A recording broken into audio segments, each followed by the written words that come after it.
তা আমাদের নবীজি জিজ্ঞাসা করবে আল্লাহ হিসাব কিতাব কিভাবে নিবেন?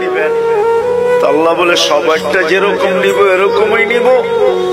আমাদের নবীজি বলবে যদি সবার সামনে আমার উম্মতের হিসাব কিতাব নেন তাইলে তো আমি তো লজ্জিত হয়ে যাব, কেননা আমার উম্মত তো দুনিয়াতে গুনাহ করছে, আমি তো লজ্জায় পড়ে যাব। আল্লাহ জিজ্ঞাসা করবে তাইলে কিভাবে নিব? তো নবীজি বলবেন যে আমাকে নিতে দেন, আমি আলাদা ভাবে নেই।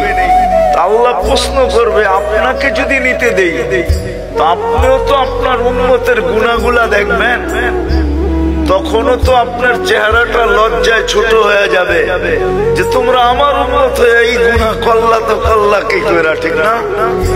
সত্য তো? আল্লাহ জবাব দিবে বন্ধু ওয়াদা আপনার চেহারা আমি লজ্জিত করব না, বিদায় আপনার উম্মতের হিসাব কিতাব নিব আমি বটে, কারো সামনে না, আপনার সামনেও না, আমি পর্দার ভিতরে নিয়ে নিব, আপনাকেও জানতে দিব না, কাউকে জানতে দিব না।